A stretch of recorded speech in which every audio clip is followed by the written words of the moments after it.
péchés. Mais gloire soit rendue à Dieu. Jésus n'est pas seulement mort, il est ressuscité. Amen. Il est ressuscité, mes frères et sœurs, afin que tous ceux qui croient en lui aient la vie éternelle. Alors, une fois de plus, mettons-nous debout et chantons notre Dieu pour ce don si précieux, un si grand miracle. Dieu, quel amour.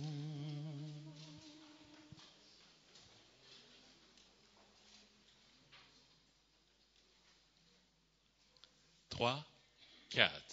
Dieu, quel amour pour moi, quelle patience, tu as conduit vers toi mon ignorance. Comment pouvais-je alors saisir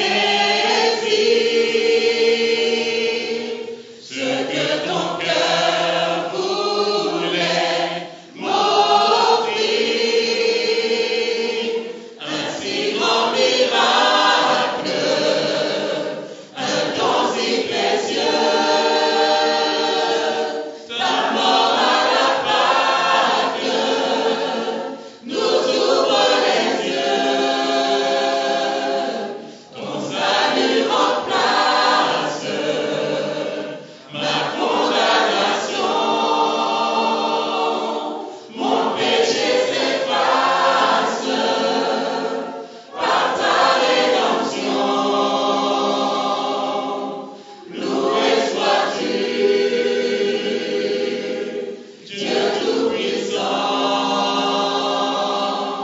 Loué sois-tu.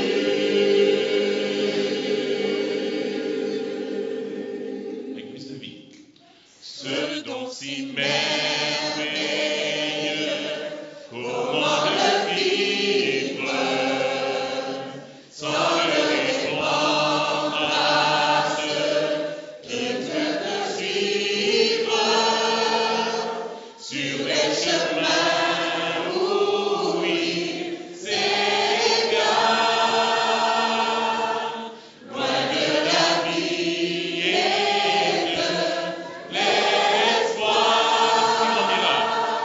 Un si grand miracle, un don si précieux, ta mort à la Pâque nous ouvre les yeux. Ton salut remplace ma condamnation, mon péché s'efface par ta rédemption. Loué sois-tu, Dieu Tout-Puissant. Loué sois-tu.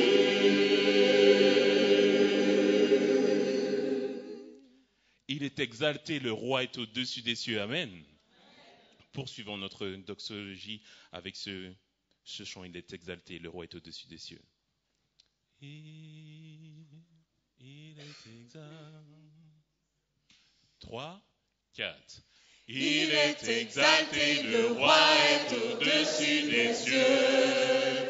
Je veux le louer, il est élevé à jamais, exalté, et je loue son saint nom. Il est Seigneur, sa vérité régnera.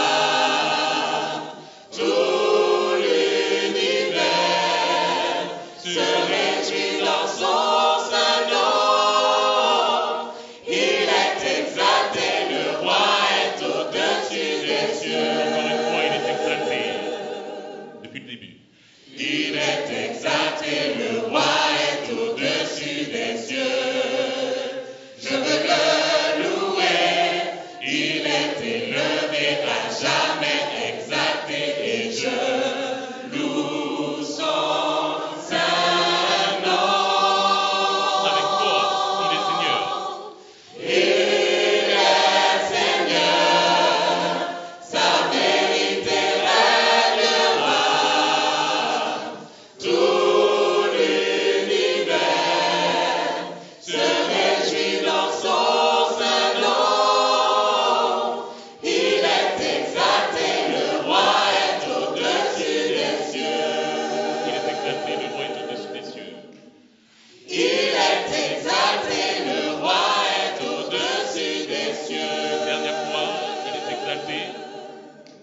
Asseyez-vous. La Bible le déclare dans Malachie 3, verset 10. « Apportez à la maison du trésor toutes les dîmes, afin qu'il y ait de la nourriture dans ma maison. Mettez-moi de la sorte à l'épreuve, dit l'Éternel des armées, et vous verrez si je n'ouvre pas les écluses des cieux, si je ne réponds pas sur vous la bénédiction en abondance. » J'invite les diacres et les diaconesses à passer dans les rangs afin de recueillir les dîmes et l'offrande. Pendant ce temps, nous chanterons le chant « Donne et il te sera donné ». Et comme je sais que j'ai affaire à une chorale hors pair, nous allons faire une progression dans ce chant « Donne » avec des changements de ton, et je sais que vous allez nous suivre. Donne, donne, donne. 3, 4. Donne, il te sera donné, sans compter, joyeux, donne pour le Seigneur, donne avec joie, donne, il te sera donné, si tu veux, donne pour le Seigneur, donne, il te sera donné, sans compter, joyeux, donne pour le Seigneur, donne avec joie, donne, il te sera donné, si tu veux, donne pour le Seigneur, donne, il te sera donné, sans compter, joyeux, donne pour le Seigneur, donne avec joie, donne, il te sera donné, si tu veux, donne pour le Seigneur, donne, il te sera donné, sans compter, joyeux, donne pour le Seigneur, donne avec joie, donne, il te sera donné, si tu veux, donne pour le Seigneur, donne, il te sera donné, sans compter, joyeux, donne pour le Seigneur, donne avec joie, donne, il te sera donné, si tu veux, donne pour le Seigneur, donne, il te sera donné, sans compter, joyeux, donne pour le Seigneur, donne avec joie, donne, il te sera donné, si tu veux, donne pour le Seigneur, donne, il te sera donné, sans compter, joyeux, donne pour le Seigneur, donne avec joie, donne, il te sera donné, si tu veux, donne pour le Seigneur, si tu veux, donne pour le Seigneur, si tu veux, dernière fois, si tu veux, donne pour le Seigneur. Merci, vous êtes une très belle chorale. Je vais inviter à vous mettre debout pour la lecture du texte biblique.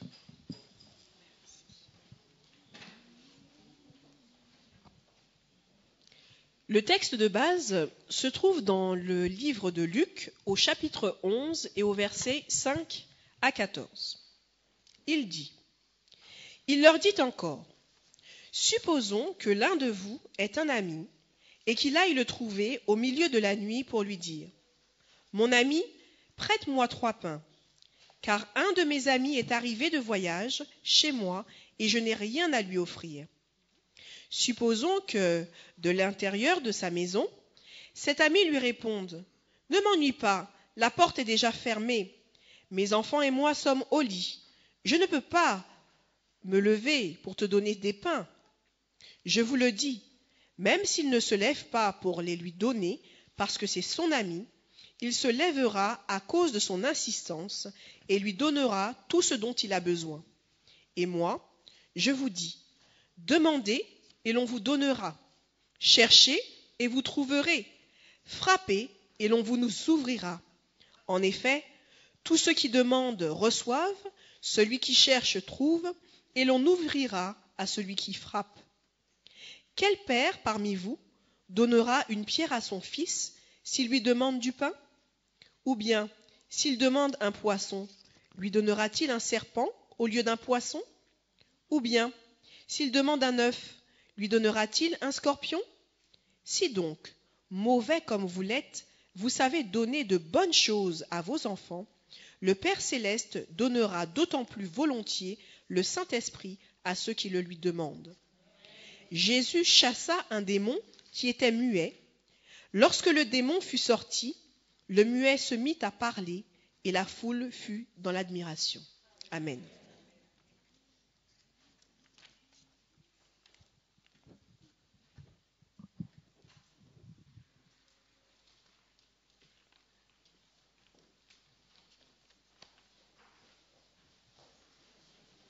Merci, asseyez-vous. Comment allez-vous, chers frères et sœurs? Ça va? Ça va pas bien? Très bien, merci. Je reviens d'une semaine de prière avec l'église de Bagneux et ils m'ont chargé de vous transmettre leurs salutations. Nous avons passé une très bonne semaine et nous espérons que nous continuerons à passer de bons temps encore avec Dieu puisque nous allons passer une semaine d'évangélisation à partir du 8, à partir de sabbat prochain, n'est-ce pas? N'est-ce pas? Bien. Si vous êtes en pleine forme, c'est parce que Dieu le souhaite pour que vous puissiez être de ceux qui transportent le message de l'Évangile à ceux et celles qui ont besoin de connaître Jésus. N'est-ce pas? Je veux faire une salutation spéciale à notre pasteur, c'est l'oncle de Manuela, le pasteur Élie Bellefoy qui est parmi nous. Sens-toi bien avec nous et que Dieu puisse te ressourcer aussi avec nous. Le texte que nous avons lu parle de prière. En effet, les disciples ont eu envie de prier comme Jésus. Ils étaient intrigués par la façon dont Jésus priait et surtout par la réalisation de la promesse de Dieu à travers Jésus. Et ils ont souhaité avoir une conversation avec Jésus pour que Jésus leur permette, comme Jean avait fait avec ses disciples, qu'il leur apprenne à prier. La prière de Jésus, lorsque Jésus s'adressait à Dieu, il y avait quelque chose d'exceptionnel. Et les disciples avaient besoin de ça. Vous vous rendez compte que lorsque les disciples étaient en présence de Jésus, côtoyaient Jésus, et qu'ils le voyaient prier avec une telle puissance, et que les choses, des miracles se faisaient, ils se disaient, mais waouh, quand allons-nous pouvoir faire cela? C'est la même chose qui doit nous traverser lorsque nous lisons la parole de Dieu. Car nous savons que nous sommes appelés à faire plus que Jésus a fait, n'est-ce pas? Et nous qui vivons la fin des temps, nous sommes censés porter un message de puissance au nom de Jésus. Car aujourd'hui, temps de crise pour beaucoup, mais même si nous vivons ce temps de crise, nous ne devons pas être affectés comme les gens qui vivent dans ce monde, n'est-ce pas? N'est-ce pas? Même si nous traversons la crise, chers frères et sœurs, ce matin, nous ne devrions pas montrer un visage de personne vivant la crise. Non? Tout à l'heure, nous avons entendu à l'école du sabbat que nous devons montrer un visage rayonnant, montrant que ce que nous vivons avec Christ dépasse de loin la crise que le monde vit aujourd'hui. N'est-ce pas? Et Jésus va commencer à partir de Luc 11, va enseigner ses disciples car Jésus souhaite que ses disciples reçoivent cette puissance en son nom afin de pouvoir remplir cette mission que Jésus leur a confiée. Et à partir du verset 1er, dans Luc 11, il est dit, Jésus priait un jour dans un certain endroit. Luc 11, à partir du verset 1er, quand il eut fini, un des disciples lui dit, Seigneur, enseigne-nous à prier, tout comme Jean l'a enseigné à ses disciples. Il leur dit, quand vous priez, dites notre Père céleste, que la sainteté de ton nom soit respectée, que ton règne vienne et que ta volonté soit faite sur la terre comme au ciel. Donne-nous aujourd'hui notre pain quotidien. Pardonne-nous nos péchés, car nous aussi nous pardonnons à toute personne qui nous offense. Et ne nous expose pas à la tentation, mais délivre-nous du mal. Et comme si ça ne suffisait pas, l'enseignement de Jésus à la prière, Jésus va maintenant citer cette parabole que nous venons de lire, que Audrey nous a lue. Et dans cette parabole, il commence par dire, supposons que l'un de vous ait un ami et qu'il aille le trouver au milieu de la nuit pour lui dire, mon ami, prête-moi 3 pains, car un de mes amis est arrivé de voyage chez moi et je n'ai rien à lui offrir. Supposons que de l'intérieur de sa maison, cet ami lui réponde, ne m'ennuie pas, la porte est déjà fermée, mes enfants et moi sommes au lit, je ne peux pas me lever pour te donner des pains.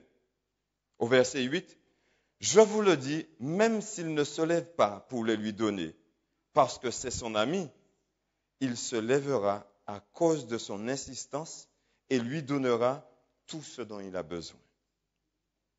Et moi, je vous dis au verset 9, demandez et l'on vous donnera, cherchez et vous trouverez, frappez et l'on vous ouvrira. En effet, tous ceux qui demandent reçoivent, celui qui cherche trouve et l'on ouvrira à celui qui frappe. Quel père parmi vous donnera une pierre à son fils s'il lui demande du pain? Ou bien s'il lui demande un poisson, lui donnera-t-il un serpent au lieu d'un poisson? Ou bien s'il demande un œuf, lui donnera-t-il un scorpion? Si donc, mauvais comme vous l'êtes, vous savez donner de bonnes choses à vos enfants, le Père céleste donnera-t-il d'autant plus volontiers le Saint-Esprit à ceux qui le lui demandent?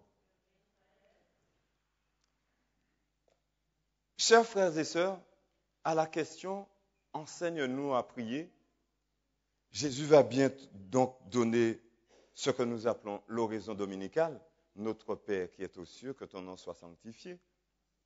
Mais Jésus va citer cette parabole qui semble un peu difficile à comprendre vis-à-vis de la prière. Car en effet, Jésus va citer un exemple qui ne se produira jamais. Il s'agit de la première partie. C'est-à-dire, supposons que l'un de vos amis arrive un jour chez vous et demande, mon ami, j'ai besoin d'un pain parce que j'en ai pas chez moi et j'ai un ami qui arrive chez moi. Il me faut un pain pour le nourrir. Et que cet ami réponde, ne m'importune pas, mes enfants sont déjà couchés, laisse-nous dormir et va voir ailleurs pour voir si tu trouves ton pain. Pourquoi cet exemple n'arrivera jamais? Un ami est un ami, merci. Comment puis-je avoir un ami et que je frappe chez lui à minuit, qu'il me dise, ne m'importune pas? Est-il mon ami? Si cela nous choque à ce point, vous savez que cela a choqué d'autant plus les disciples. Parce qu'en ce temps-là, au Moyen-Orient, il était inconcevable qu'on ne puisse avoir du pain pour accueillir quelqu'un qui pourrait avoir faim à n'importe quelle heure de la nuit. Ça ne fait pas partie des mœurs des Juifs ou de tout le Moyen-Orient. Donc c'était choquant pour les disciples d'entendre cela. C'est comme si, vous vous rappelez récemment, ça remonte à quelques années, lorsque le président George Bush est arrivé en Irak, et lors de l'interview, il y avait plusieurs journalistes, on lui a lancé une chaussure au visage.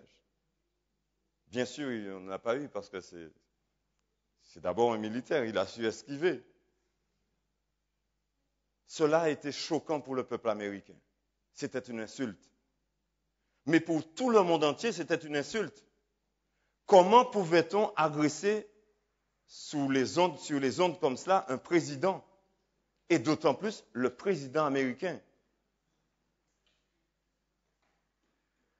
Donc, vous comprenez bien que lorsque les disciples entendent ça, ils se disent, mais où Jésus veut en revenir? Où est-ce qu'il veut nous conduire là?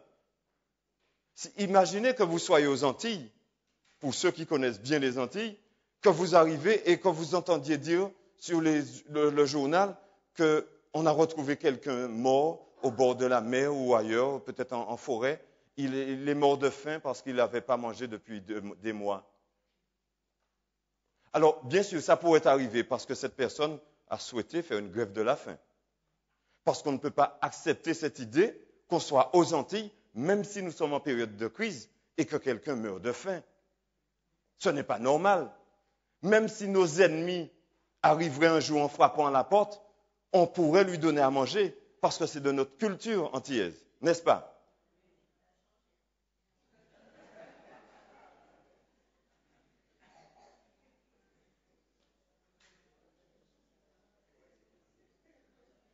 C'est quand même à nous de perpétuer notre culture antillaise. N'est-ce pas? Alors vous comprenez bien que choquer les disciples, en fait, je crois que ça a été volontaire de la part de Jésus, pour bien garder l'attention des disciples, pour qu'ils puissent vraiment rester accrochés et pour qu'ils puissent comprendre le message que Jésus voulait leur donner. Non seulement on ne pouvait pas avoir du pain, mais c'était un déshonneur de ne pas pouvoir aider son ami quand il vient à la porte demander de l'aide, surtout demander du pain. Car le pain la représente. D'ailleurs, le pain représente la présence de Dieu, la parole de Dieu. Comment un juif ne pourrait pas avoir la parole de Dieu? Est-ce que vous comprenez bien? Donc c'est inconcevable qu'on ne puisse pas trouver du pain dans une maison. Et par-dessus le marché, on ne pouvait pas se présenter avec du pain rassis pour donner à son ami.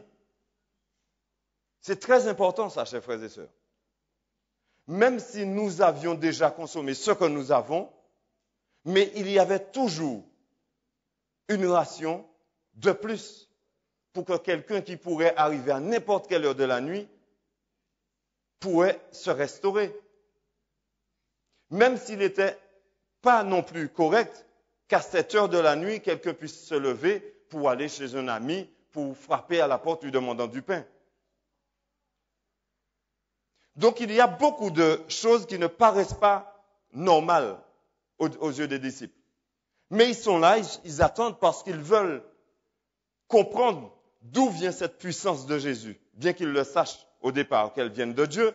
Mais comment cela se fait que eux, en contact avec Jésus, ils essaient de le faire, mais ils n'arrivent pas à le reproduire. C'est comme si nous, qui vivons avec Dieu depuis des années, nous demandons à Dieu beaucoup par la prière et nous ne voyons rien du tout se faire. Et puis nous continuons à venir à l'église, nous continuons à nous appuyer sur la prière de l'ancien, la prière de l'intercession, la prière des frères et sœurs. Nous leur demandons de prier pour nous, mais nous savons que lorsque nous prions, nous ne voyons rien du tout arriver. Et puis nous sommes là, nous continuons à venir à l'église, espérant qu'un jour, un miracle, un déclic va se produire, et puis Dieu va répondre à nos prières. Est-ce que c'est correct cela, frères et sœurs? Ce n'est pas du tout ce que représente notre Père Céleste. C'est un déshonneur de penser d'agir comme ça vis-à-vis de notre Dieu. N'est-ce pas?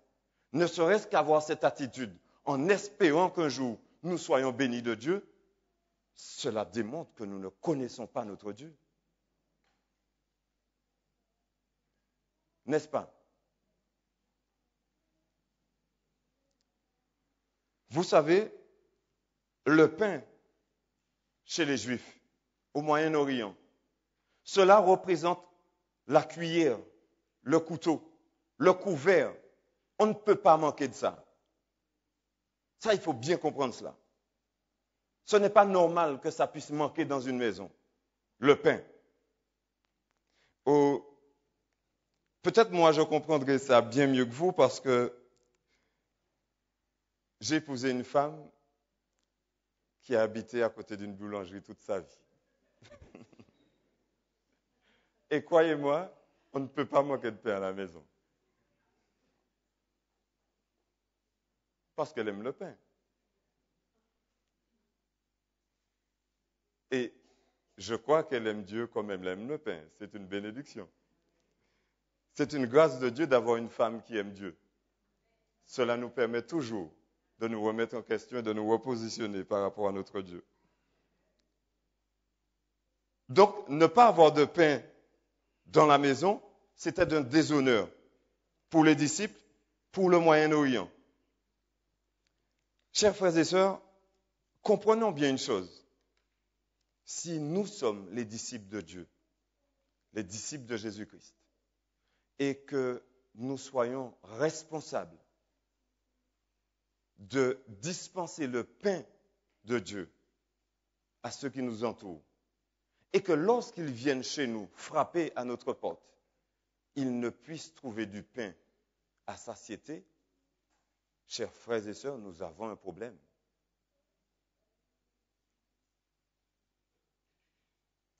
Et d'autant plus qu'ils ne peuvent pas, il n'est pas convenable non plus de leur donner du pain rassis.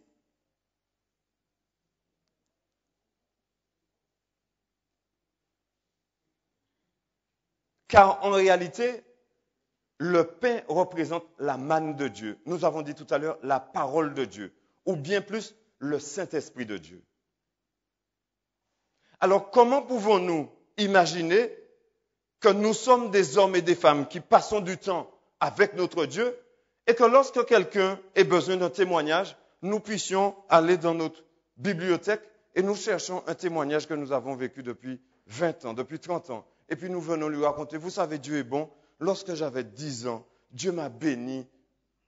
Mais nous avons 40 ans. Dieu ne nous a pas bénis depuis ces 30 années. Est-ce que vous comprenez cela? Est-ce correct d'aller chercher un témoignage depuis 40 années pour motiver quelqu'un qui recherche Dieu? Est-ce que 40 ans auparavant, il y avait la crise? Il y avait peut-être une crise, mais pas de la sorte que nous vivons aujourd'hui. Donc, frères et sœurs, si nous avons besoin d'être des témoins vivants de la parole de Dieu, il faut que le témoignage soit quelque chose de ce matin, d'hier. Un témoignage vivant de la parole de Dieu. Il n'est pas concevable que nous allions dans nos tiroirs pour raconter des choses et des choses que nous ne savons même pas. Et parfois, quand nous le racontons, nous ajoutons des choses parce que nous avons déjà oublié.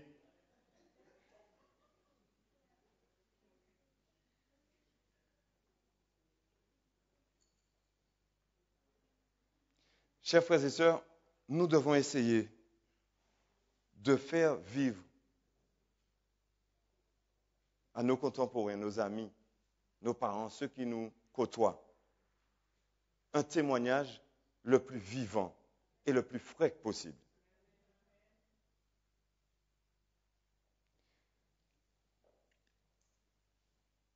Quand nous avons des soucis à l'école, quand nous avons des soucis à la maison, parents ou autres,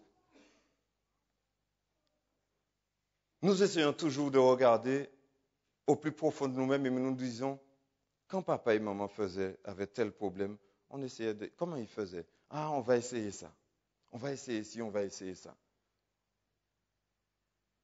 Mais depuis que nous avons grandi et que nous marchons avec Dieu, Dieu n'est-il pas capable de réaliser pour nous les plus grandes bénédictions pour nous permettre de surmonter nos difficultés? Vous comprenez donc pourquoi, lorsque Jésus priait, sa prière était vivante et efficace? Parce que Jésus était au contact de Dieu. L'Esprit de Dieu marchait avec Jésus. Et c'est d'ailleurs pour cela que les disciples ils avaient envie, ils souhaitaient avoir ce contact que Jésus avait avec son Père. Et souvent, comme nous d'ailleurs, ils pensent Ils ont pensé que c'était une question de confesser ses péchés. Oh, il est vrai que nous devons venir avec Dieu, devant Dieu justement, en ayant confessé nos fautes. Et quand Dieu n'a pas répondu à la prière, on se dit, mais quel péché que je n'ai pas confessé? On cherche, ah Seigneur, ouais, peut-être que la dernière fois, quand je suis passé devant la sœur, je ne lui ai pas dit bonjour. Peut-être, ah Seigneur, je vais aller lui dire bonjour. Je l'appelle et puis peut-être que c'est ce qui va faire en sorte que tu répondes à ma prière.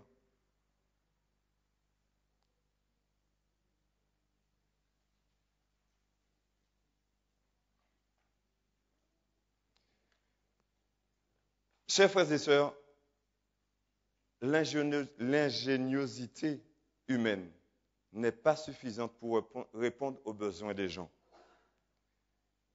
qui sont spirituellement affamés. La grâce de Dieu seule, la grâce de Dieu est la seule chose suffisante et le Saint-Esprit est le pain que le monde a besoin aujourd'hui. Donc si nous ne nous apprêtons pas à rechercher Dieu afin de recevoir le Saint-Esprit, nous serons inefficaces. Ne serait-ce pour eux, mais pour nous-mêmes aussi. Ce qui sera un découragement pour chacun d'entre nous.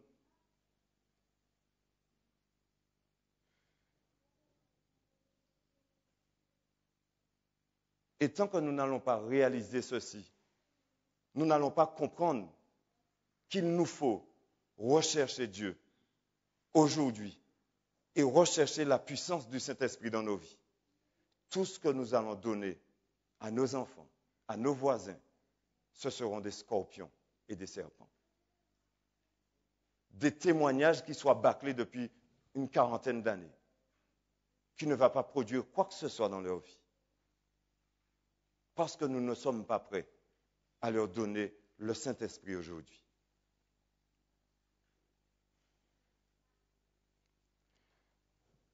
Alors, par contre, ce qui se produira, à partir du verset 9, je vous le dis, même s'il ne se lève pas pour les lui donner parce que c'est son ami, il se lèvera à cause de son insistance et lui donnera tout ce dont il a besoin. Alors là, on pourrait penser que c'est parce que l'ami a insisté, que finalement, l'ami se lève et dit, bon, arrête de m'importuner, je vais te donner un bout de pain pour me démarquer. Vous connaissez cette expression chez nous? Quand vous demandiez à quelqu'un quelque chose, par exemple un bonbon, ou bien vous avez un ami à l'école, vous lui dites, donne-moi un petit bout de gâteau dans ton gâteau. Et tu dis, ah non, à un moment, il te dit, ah, mis un petit bout de gâteau pour démarquer moi. Vous comprenez? En fait, c'est comme si tellement longtemps, il en a marre, alors l'ami dit, bon, pour finir avec toi, tiens, et puis sors devant moi. Hein. Est-ce que c'est le contexte qu'il est écrit ici? Pas du tout. Alors, comment comprendre ce que Jésus a voulu dire aux disciples à travers ce verset? Chers frères et sœurs, à cette époque, il faut bien comprendre une chose. Le village, l'honneur du village était porté par chacun.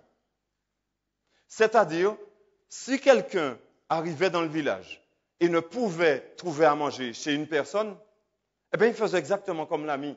Il allait chez le voisin rapidement et lui demandant « Aide-moi parce qu'il faut que j'aide quelqu'un qui est arrivé chez moi. » Et naturellement, cette personne qui a du pain chez elle récupérait son pain et donnait à cet ami pour donner à son voisin ou cette personne qui est arrivée. Parce qu'en réalité, l'honneur du village était en question. C'est-à-dire que si jamais aujourd'hui quelqu'un voudrait avoir une explication de la parole de Dieu et qu'il viendrait au dernier banc, il dirait « Ma sœur, explique-moi telle et telle chose. » Et quand je lui dise « Attends, je ne pourrais pas te donner, hein, mais attends, allons voir, je vais aller voir la sœur ou le frère. Viens, on arrive vers le sœur, il dit « Ah non, peut-être il faudrait aller voir le premier diacre, peut-être il faudrait aller voir l'ancien. » Vous comprenez la démarche?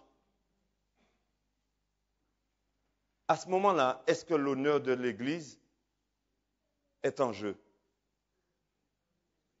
Nous sommes censés porter l'image de Jésus-Christ. Et dans notre relation avec Jésus, nous avons l'Esprit de Dieu. Donc nous avons la compréhension de la parole de Dieu. Peut-être pas forcément pour approfondir davantage comme des exégètes, mais au moins nous avons reçu quelque chose à partager, n'est-ce pas? Nous ne pouvons pas laisser un ami arriver chez nous et ne pas avoir ce dont il a besoin. Nous lui donnons d'abord ce que nous avons et ensuite nous allons chercher pour lui, à côté de nos frères et sœurs, pour lui permettre d'étancher sa soif, n'est-ce pas? Mais comprenons bien une chose, si lorsque l'ami frappe à ma porte, je ne suis pas capable de lui donner quoi que ce soit, mes amis, j'ai un problème. Est-ce que vous comprenez bien la démarche?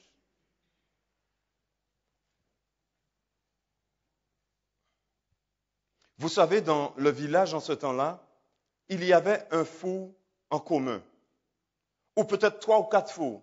Et si c'était aujourd'hui qu'on allumait ce four, tout le monde venait cuire son pain ici. En sorte que lorsqu'on avait éteint le four, il restait quand même la braise. N'importe qui dans le village, à un moment donné, quand il n'avait rien, il se rapprochait du foyer, du feu. Il savait que c'était là qu'il y avait du pain qui avait été cuit dans la journée. Donc, il venait chercher le pain ici. Et à ce moment-là, il pouvait faire ce dont il avait besoin avec ce pain. N'est-ce pas? Donc, l'idée de la communauté était importante. L'un supportait l'autre. L'un était là aux besoins des autres. Donc, cette idée que l'ami puisse arriver et repartir sans rien n'est pas du tout acceptable.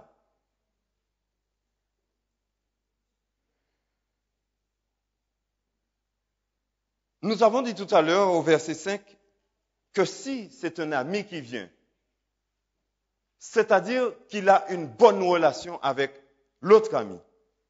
On n'appelle pas ami quelqu'un qu'on voit tous les 5 ans, tous les 10 ans, ou qu'on appelle au téléphone tous les 3 mois ou tous les je ne sais quoi.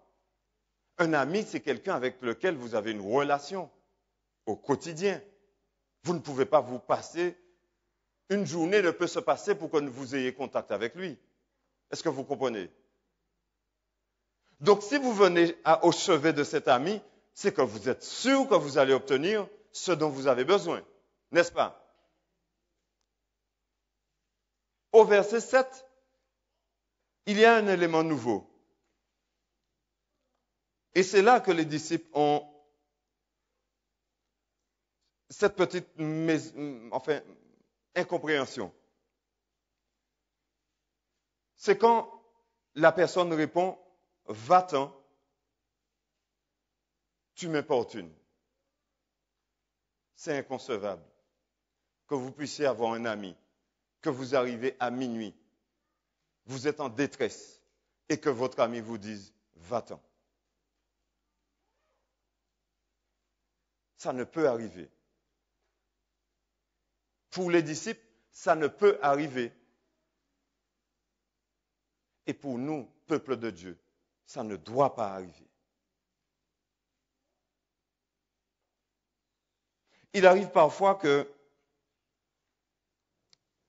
notre téléphone sonne à 2 heures du matin, ou on reçoit un texto.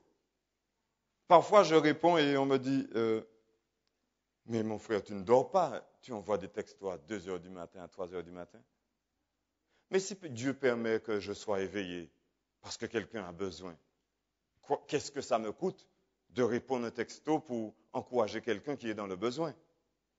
Est-ce que je veux dire, ah, tu m'agaces, il est 2h30, tu n'as pas de sommeil? Mais lorsqu'on est dans le besoin, trouve-t-on le sommeil, chers frères et sœurs? Donc si l'ami prend le temps de m'appeler à 2 heures du matin, c'est qu'il est vraiment dans le besoin. Est-ce que vous comprenez cela? Donc je ne peux lui dire, va-t'en, tu m'agaces.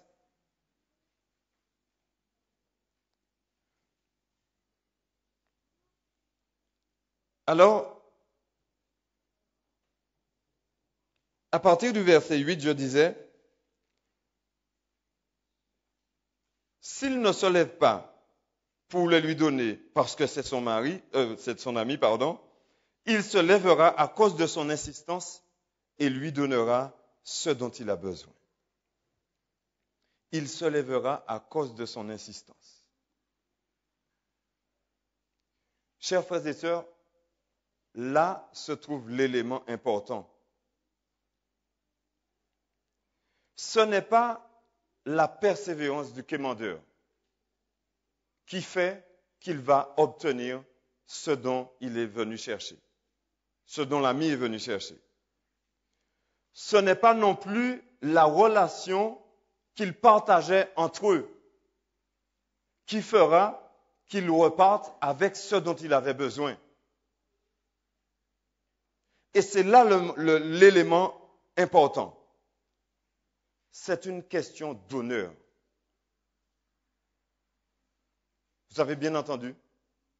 C'est une question d'honneur. L'honneur de qui?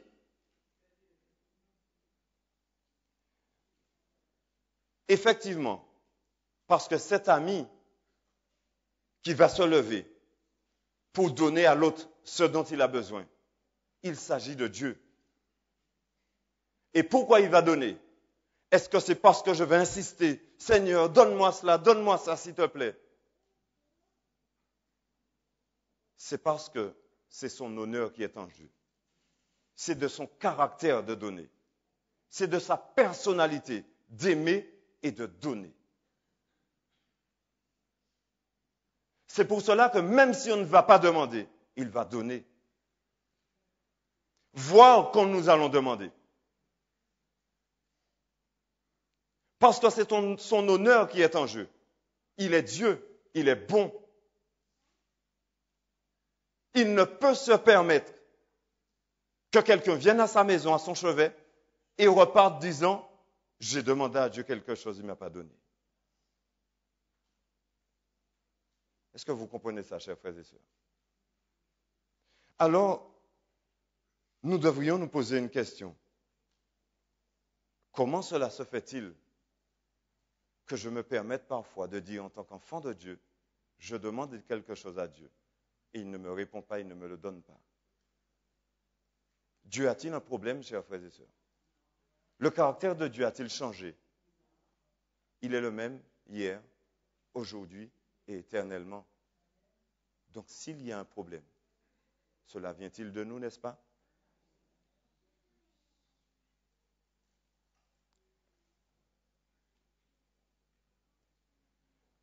Alors nous pouvons lire le verset comme ceci. Il se lèvera et donnera du pain parce qu'il est un homme d'honneur. Un homme qui ne désire pas recevoir la honte ou perdre son honneur. Parce qu'il est une personne qui a bon caractère, donc son ami obtiendra le pain qu'il est venu chercher. Alors, chers frères et sœurs, lorsque les disciples ont entendu cela, ils ont commencé à comprendre que la nature de Dieu, c'est de donner. Le caractère de Dieu même, c'est de répandre ses bénédictions, ses bienfaits sur chacun d'entre nous. Alors, si nous ne recevons pas les bénédictions qui sont déjà disposées pour chacun d'entre nous, c'est qu'il nous faut rechercher au fond de nous-mêmes qu'est-ce qui nous empêche de recevoir les bénédictions de Dieu.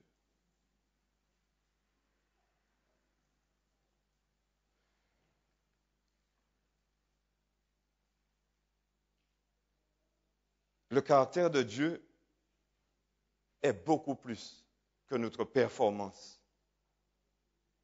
Et voilà pourquoi on parle ainsi dans la prière. Et d'ailleurs, Jésus poursuit en disant,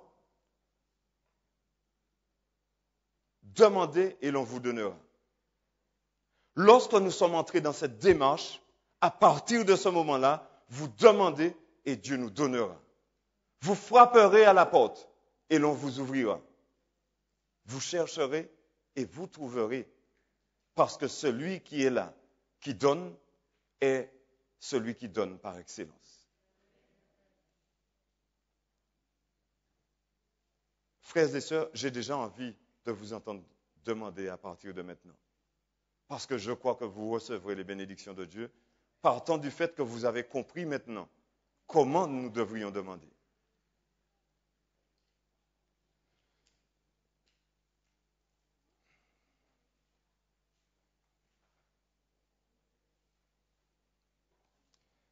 Et Jésus continue en disant, le Père céleste vous donnera d'autant plus le Saint-Esprit à celui qui demande. Vous vous rendez compte que vous venez demander du pain. Vous demandez quelque chose qui soit palpable, quelque chose que vous estimez que vous avez faim. Vous venez rechercher cela et quand vous partez, vous repartez avec le Saint-Esprit. Qu'est-ce que le Saint-Esprit peut faire dans vos vies qui soit quelque chose d'incommensurable pour nous? Avez-vous vraiment souhaité recevoir le Saint-Esprit de Dieu? Est-ce que nous voulons réellement recevoir le Saint-Esprit de Dieu, chers frères et sœurs? Avoir le Saint-Esprit, cela ne sous-entend pas que nous sortirons dehors et nous ferons des miracles. Ça fera partie, puisque c'est déjà prévu dans les œuvres que Dieu a prévues pour chacun d'entre nous.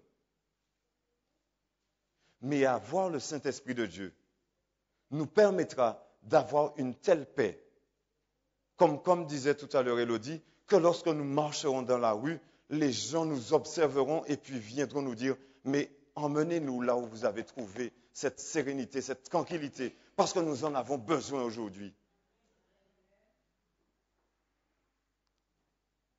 Avoir le Saint-Esprit de Dieu, chers frères et sœurs, c'est traverser ce temps de troubles, de difficultés, avec une telle fierté en Jésus-Christ, que même l'ennemi va se poser des questions quand il devra nous attaquer. Au lieu que ce soit nous, aujourd'hui, qui fuyons devant les attaques de l'ennemi, parce que nous avons perdu confiance en notre Dieu. Vous vous rendez compte, comme disait l'apôtre Paul, dans Romains 1, verset 16, j'ai reçu la puissance de l'Évangile, car c'est le salut de quiconque croit. L'Évangile, c'est une puissance. Il nous faut arrêter de marcher comme des gens qui sont fatigués de leur fardeau, qui espèrent qu'un jour, ils soient délivrés de leur fardeau. Mais si nous venons ici, tout à l'heure nous l'avons dit, nous avons déjà déposé nos fardeaux aux pieds de Jésus. Il faudrait que nous puissions nous lever et puis que nous puissions partir avec la grâce de Dieu et avec l'assurance que nous avons reçu le Saint-Esprit de Dieu. Chers frères et sœurs, nous sommes en train de travailler sur le terrain de l'ennemi. Nous avons pris l'engagement de mener à bien une campagne d'évangélisation à partir du 8 mars prochain. À partir de sabbat prochain, nous sommes à Stein pour une semaine d'évangélisation. Sommes-nous disposés à laisser le Saint-Esprit de Dieu nous remplir, nous inonder, afin que nous soyons de ceux qui apportent la lumière dans les ténèbres, à Stein aux alentours? Avons-nous consenti à prendre de notre temps cet après-midi pour que nous soyons dans le champ, que nous soyons de ceux qui portent le message de l'Évangile pour ceux qui ont besoin de connaître Jésus? Pensez-vous qu'en recevant le Saint-Esprit, nous sortons d'ici tout à l'heure, nous allons nous affaler sur notre fauteuil et puis nous, merci Seigneur de ce jour de sabbat béni. Nous passons l'après-midi à dormir. Je ne voudrais pas vous choquer, chers frères et sœurs, mais j'aimerais que nous puissions prendre conscience que c'est nous qui privons au monde aujourd'hui le Saint-Esprit de Dieu. Nous avons reçu ce pain de vie. Nous avons ce pain à dispenser aux gens qui nous entourent. Que faisons-nous de ce pain? Et nous voulons rechercher la puissance de Dieu. La puissance de l'Esprit ne viendra pas sur nous pour satisfaire nos convoitises. Mais lorsque nous recevons le Saint-Esprit de Dieu, nous ferons les œuvres que Jésus a faites.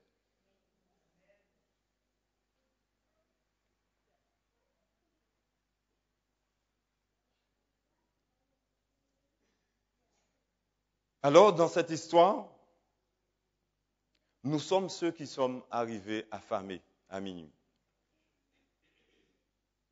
Comprenons bien cela. Nous sommes ceux qui venons à minuit affamés chez notre ami. Et Jésus est cet ami qui va réveiller son ami à minuit pour lui demander des bénédictions pour nous. C'est-à-dire, Jésus est celui qui va vers Dieu pour lui dire, Père, déverse tes bénédictions sur cela.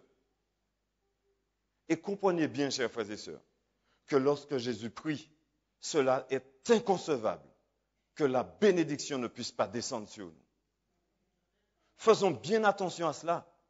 Nous parlons parfois de ne pas, lorsque nous récitons les 10 commandements, nous disons ne pas prendre le nom de Dieu en vain. Mais lorsque nous sommes des amis qui sommes censés recevoir les bénédictions de Dieu, que nous ne les recevons pas parce que nous ne sommes pas disposés, nous sommes en train de prendre le nom de Dieu en vain. Parce que Jésus a déjà demandé à son Père pour que nous recevions cette bénédiction. Nous ne le recevons pas. Il y a un problème, chers frères et sœurs. Cela sous-entend que nous ne portons pas le nom de Jésus. Est-ce que vous comprenez bien cela? Il n'est pas normal du tout que Jésus demande à Dieu de nous bénir et que nous ne recevons pas les bénédictions.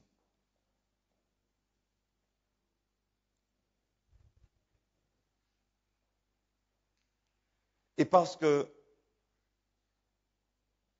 nous connaissons notre Père et nous connaissons Jésus, dans notre relation, nous savons que ce que Dieu dit arrive. Nous savons que nous pouvons demander et que nous recevrons. Et nous pouvons frapper. Et on nous ouvrira. Parce que comprenons bien, l'Apocalypse le dit, dans Apocalypse 3:20, je suis à la porte et je frappe. C'est Jésus qui frappe à la porte. Chers frères et sœurs, c'est terrible. Jésus a une église. Jésus a fondé son église.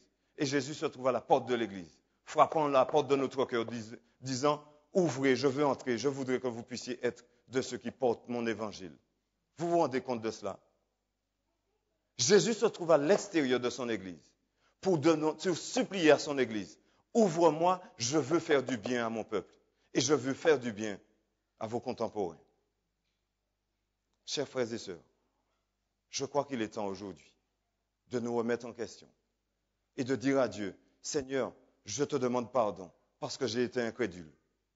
Je voudrais que je sois, Seigneur, je voudrais être ce que tu veux que je sois.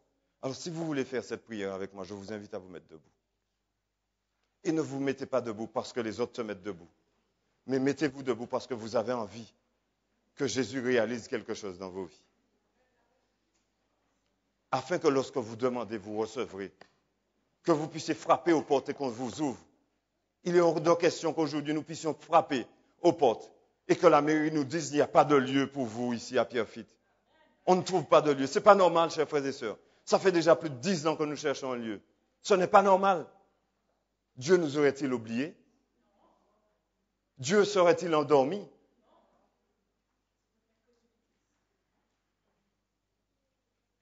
Alors, je voudrais demander à sœur Anne Germani de venir ici, s'il te plaît, et de nous conduire dans cette prière, afin que l'Éternel soit disposé. Est-ce qu'on peut lui donner un micro? Viens avec moi. Merci.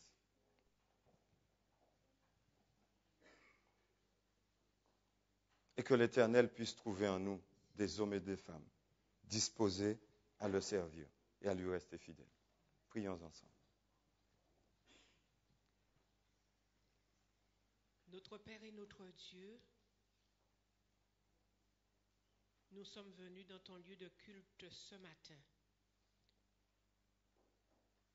Nous t'avons demandé de nous parler à travers ton serviteur Willem et nous croyons que tu l'as fait. Amen. Et nous voudrions te remercier pour cela. Amen. Nous reconnaissons, Seigneur, que nous ne passons pas assez de temps avec toi, Seigneur. Que nous n'avons pas assez de pain, assez de nourriture, ou plutôt, Seigneur, la nourriture que nous avons est un peu rassie, Seigneur. Et nous souhaiterions, Seigneur, que tu renouvelles ta présence en nous chaque jour, Seigneur, Amen. Amen. afin que nous puissions témoigner de toi, de ce que tu fais dans notre vie, Seigneur. Merci, Seigneur, de nous permettre de comprendre, Seigneur, que ton Fils Jésus a déjà porté le poids de nos souffrances. Amen. Et qu'à n'importe quelle heure du jour ou de la nuit, il frappe chez toi pour que tu puisses pouvoir nous bénir, Seigneur. Aide-nous, Seigneur, à prendre conscience de cela, Seigneur. Et à ne pas dire, Seigneur, que nous ne recevons pas de toi des bénédictions. Seigneur, je veux te remercier pour toutes les bénédictions et notamment pour celles d'aujourd'hui que tu nous as accordées à l'aide de ton serviteur Willem, Seigneur. Merci de nous permettre de prendre conscience de notre état et de marcher humblement avec toi, pas à pas, Seigneur. Donne-nous ta paix, Seigneur. Donne-nous ta grâce, Seigneur.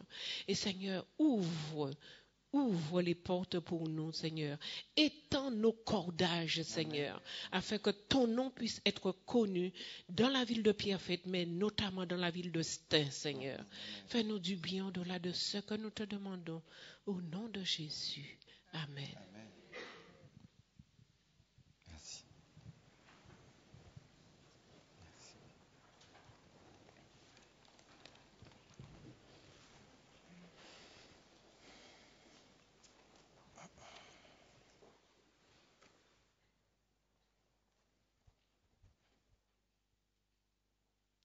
En effet, comme nous l'avons entendu, il nous faut aller proclamer que Jésus revient bientôt, que Jésus sauve, que Jésus guérit, que Jésus peut faire du bien.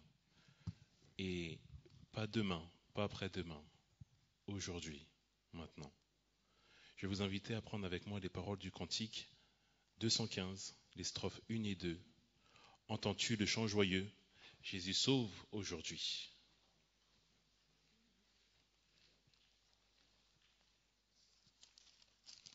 Entends-tu?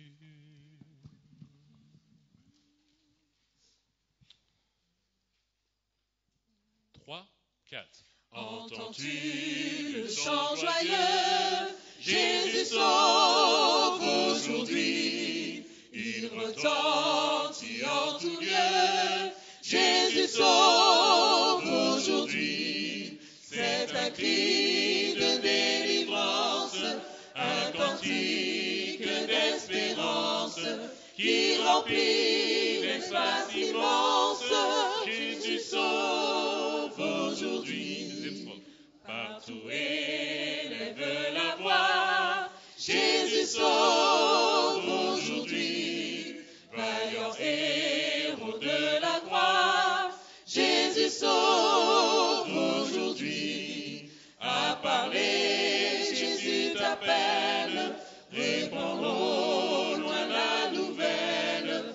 En connaît une plus belle. Jésus sauve aujourd'hui. Merci. Asseyez-vous. Gardons la position pour la prière.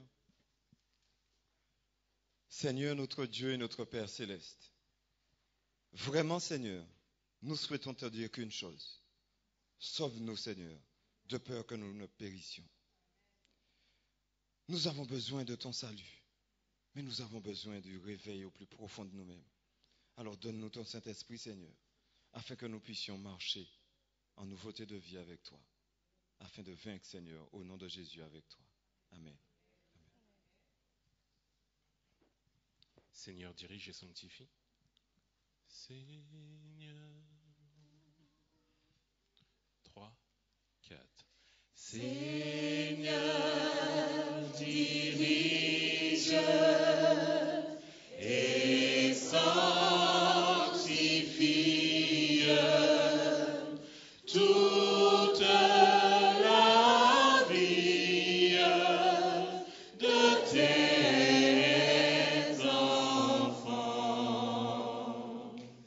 Que ta lumière sur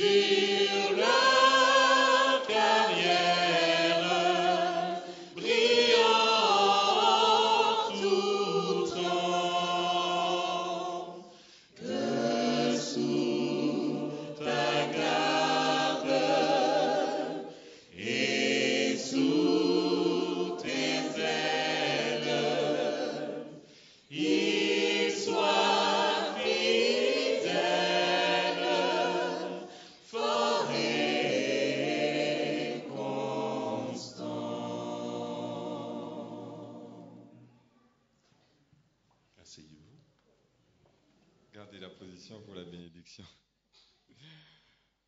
Que l'Éternel te bénisse, toi, peuple de Dieu ici à Pierrefitte. Qu'il tourne sa face vers toi et qu'il t'accorde sa grâce. Que du ciel, Seigneur, tu accordes à ton peuple ici ton Esprit Saint. Au nom de Jésus. Amen. Amen.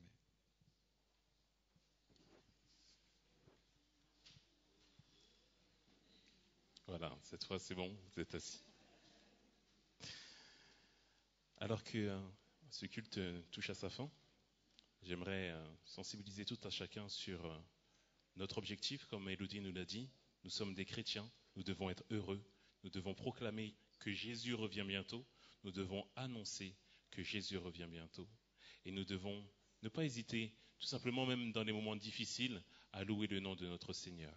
C'est pourquoi, tandis que les officiants se dirigeront vers la sortie, je vais vous inviter à prendre avec moi le chant « Lumière du monde venue dans l'obscurité ». Lumière du monde.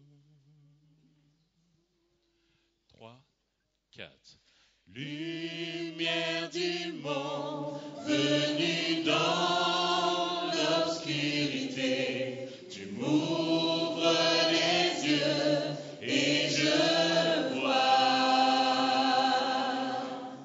tant de beauté que mon cœur ému t'adore. Je sais que ma vie est en toi.